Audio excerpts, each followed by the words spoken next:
اوقات كتير كنت ببقى خارج مع اصحابي في مكان حلو مع ناس بحبها جدا، وبرضه حاسس ان انا مش مبسوط. المكان لطيف، الخروجه لذيذه جدا وكل حاجه حلوه، بس انا برضه مش مبسوط. فضل الموضوع ده يتكرر معايا كتير ومبقتش قادر احدد هل انا اللي كئيب ولا في ايه بالظبط، لحد ما اتعلمت المهاره دي وانك تعيش في اللحظه الحاليه. اول مره سمعت عن الموضوع ده استغربته جدا، اللي هو طيب ما انا ما قداميش حل غير ان انا اعيش في اللحظه الحاليه، هعيش فين يعني؟ بس الموضوع تاني مختلف شويه. خليني اقول، احنا عايشين على كوكب الارض ده محدودين بمكان وزمان. المكان اللي احنا عايشين فيه ده المدرسه، البيت، الشغل، والزمان ده هو الوقت اللي بيعدي علينا من اول ما بنتولد لحد ما بنموت. بيكون من الماضي والحاضر والمستقبل. الماضي خلاص حصل وعدى باللي فيه كله، والحاضر هي اللحظه اللي احنا عايشينها دلوقتي حالا، والمستقبل هو الوقت لسه ما جاش ولسه ما نعرفش ايه اللي هيحصل فيه. واللي انت عليه دلوقتي وعايش فيه دلوقتي هو نتيجه اللي حصل في الماضي، واللي انت بتعمله دلوقتي برضه هو اللي هيترتب عليه اللي هيحصل في المستقبل. فالمنطقي لكل الناس ان هي تبقى عايشه ومركزه في اللحظه الحاليه. بس ايه اللي بيحصل يخلي الناس ما تقدرش تركز في اللحظه الحاليه ويبدا مخها متشتت في كذا حاجه حواليها بتحصل؟ اللي بيحصل لكل الناس ان هو لما بيركز على حاجه وحشه حصلت في الماضي بيبقى عايش في حزن، واما بيكون بيفكر بسلبيه عن المستقبل بيبقى عايش في توتر. ودكاتره علم النفس قالت اللي بيبقى عايش في الحالتين دول هو ده اللي بيجيله اكتئاب.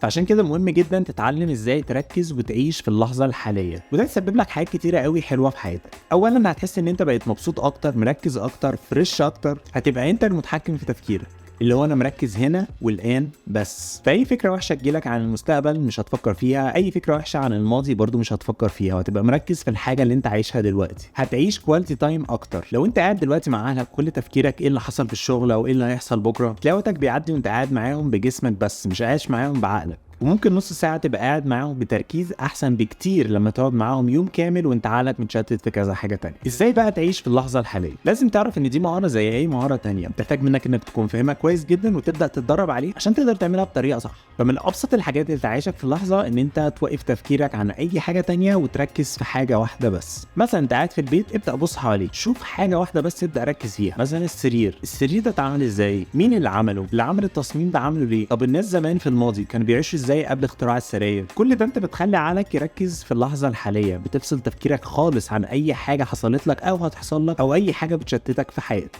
هات ورقه وقلم وفكر في حياتك وشوف ايه الحاجات اللي في حياتك هي نعمه وحاجه كبيره جدا وانت مش حاسس بيها، واعمل لسته كبيره كده فيها كل النعم اللي ربنا انعم عليك بيها وانت مش حاسس بيها. زي مثلا انك عندك موبايل، دي نعمه، عندك انترنت تقدر تشوف حاجات جديده، عايش في بيت كويس، عندك سرير، كل دي نعم احنا عايشين فيها ومش حاسين بيها. لما تبدا تركز فيها اكتر وتشكر ربنا عليها، دي حاجه تخليك عايش في اللحظه الحاليه وممتن لكل حاجه انت عايش فيها. ابعد نفسك عن اي حاجه بتشتتك جامد، خصوصا في الموبايل. يعني لو محتاج الموبايل في حاجه، اعمل الحاجه دي بعد كده حطه بعيد عنك على قد ما تقدر واعمله سايلنت. انا حاجه من الحاجات اللي عاملها ومسببه لي راحه نفسيه كبيره جدا ان انا اقفل نوتيفيكيشنز لمعظم الابلكيشنز اللي على الموبايل، وما امسكش الموبايل بس غير وانا محتاج اعمل حاجه معينه. دي حاجه خلت عندي وقت كبير جدا في اليوم اعمل حاجات كتيره مختلفه غير ان انا بس اسكرول على السوشيال ميديا، وابقى مركز اكتر في اللحظه اللي انا عايشها دلوقتي. ومن اكبر الحاجات المفروض في يومك بتعملها بتعيشك في اللحظه وهي الصلاه، ان انت وقت معين بتقعد فيه مركز جدا مع ربنا بهدوء تماما وبتفكرش في اي حاجه تانية.